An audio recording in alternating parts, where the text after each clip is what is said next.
নমস্কার বন্ধুরা, কেমন আছেন সবাই? আশা করি সকলে ভালো আছেন। আমি সুজয়া, সুজয়াস কিচেনে সকলকে স্বাগত।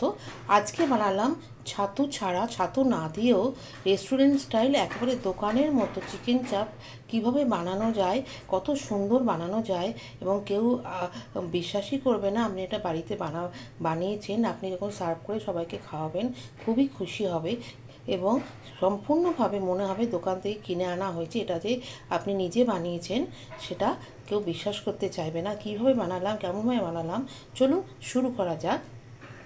বানানো খুবই সহজ এবং খুব ইজি এটা হয়ে যায়। আমি এখানে দুটো লেগ পিস নিয়েছি মিডিয়াম সাইজের, এটাকে আমি কাট করে নিচ্ছি। কেন? এর মধ্যে মশলাগুলো ভালো করে ভেতরে ঢুকবে বলে। এর মধ্যে আমি যে মশলাগুলো দেব ম্যারিনেট করে রাখার জন্য, তার জন্য 2 চামচ পোস্ত,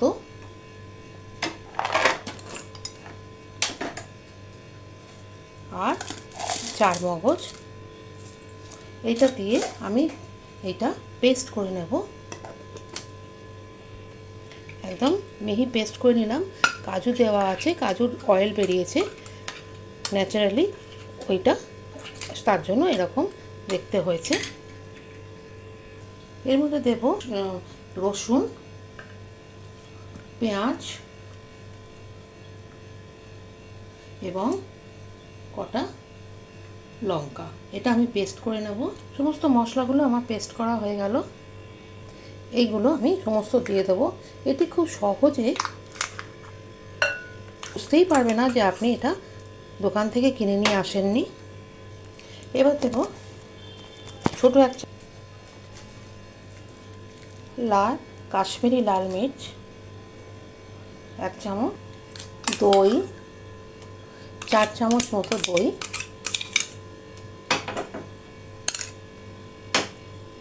ক্রিম 2 চামচ মতো, গরম দুধে ভেজানো জাফরান, জয়িত্রী গুঁড়ো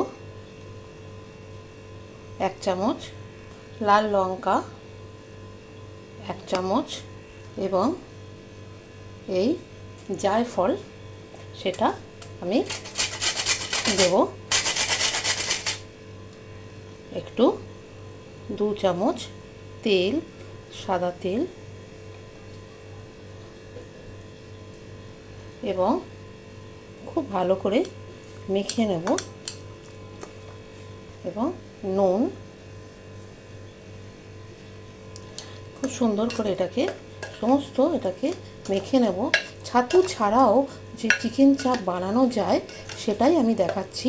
ছাতু না দিয়েও কত সুন্দরভাবে চিকেন চাপ বানানো যায় এবং বাড়িতে খুব সহজ উপায়, রেস্টুরেন্ট স্টাইল দোকানের মতো আপনি যখন সার্ভ করবেন বুঝতেই পারবে না, যে সবাই বুঝবে যে আপনি দোকান থেকে কিনে এনেছেন।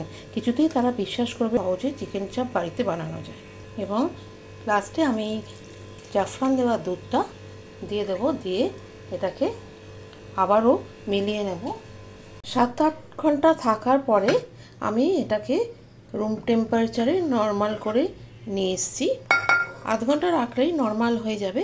এবারে এটা আমি ফ্রাই করব। ফ্রাই করার জন্য আমি 2 টেবিল চামচ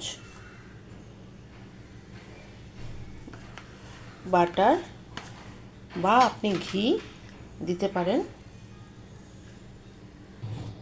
2 চামচ ঘি দিলাম, আর এর সাথে সাদা তেল 2 চামচ দিলাম। ঘি আর তেল মিশিয়ে 4 চামচ।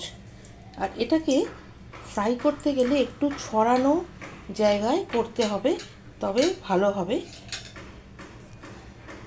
এবার একটু ছড়ানো জায়গায় করলে ভালো হবে। এবার আমি এটাকে ফ্রাই করে নেব। প্রথমে লেগ পিসটাকে কিছুক্ষণ রাখবো। মিডিয়াম টু লো টেম্পারেচারে এটাকে দিতে হবে, বেশি গরম করা যাবে না, ধীমে ধীমে বানাতে হবে। খুব কড়া আঁচ দিলে এটা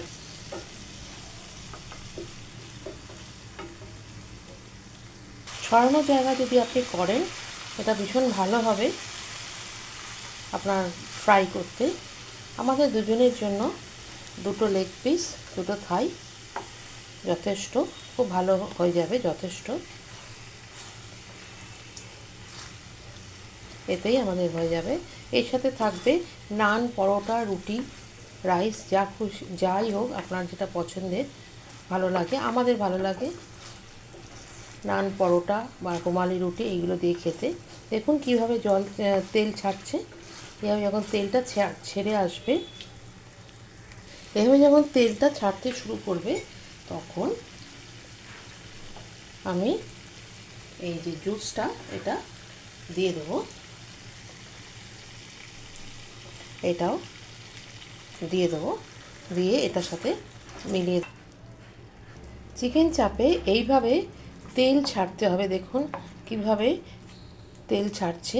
এভাবে তেল না ছাড়লে, এভাবে ঘি আপনি যে দেবেন, তেল দেবেন, এটা প্রপার না হলে, পরিমাণ মতো না হলে কিন্তু খেতেও ভালো লাগবে না আর দেখতেও ভালো লাগবে না। এটাকে কিছুক্ষণ ফুটতে দিতে হবে। দেখুন কত সুন্দর রং এসে গেছে, একদম প্রপার, একদম রেস্টুরেন্ট স্টাইল, দোকানের মতো হয়ে গেছে। কেউ বিশ্বাসই করবে না আপনি এটা বাড়িতে বানাবেন। এবার আমি একটু সামান্য 1 পিঞ্চ মিষ্টি দেব। এটা অপশনাল, এটা আপনি দিতেও পারেন, নাও দিতে পারেন। এটা আমি দিই, আমি যখন বাড়িতে বানাই তখন আমি একটু দিই, টেস্টটা ভালো আসে। এটার মধ্যে জল পড়বে না, আমি সেভাবেই বানাই। রোজ ওয়াটার 2 চামচ আর কেওড়ার জল 1 চামচ দেবেন। দেখে নিয়ে তারপরেই কিন্তু আপনি আরেক চামচ দেবেন, এটা আপনাকে দেখে নিতে হবে। আমি 1 চামচ দিয়েছি কেওড়ার জল, 2 চামচ গোলাপ জল। মিঠা আতর আপনি দিতে পারেন, এটা অপশনাল। রেসিপিটি ভালো লাগলে লাইক করবেন, শেয়ার করবেন এবং পাশে রাখা বেল আইকনে অবশ্যই ক্লিক করে দেবেন। এরকমই সুন্দর সুন্দর মোগলাই খাবার দেখতে পাবেন এবং খুব অতি সহজে একদম দোকানের মতো কিভাবে বানানো যায়, ঝঞ্ঝাট ছাড়া। চিকেন চাপও কত সহজে বাড়িতে বানানো যায় দেখুন। একেবারে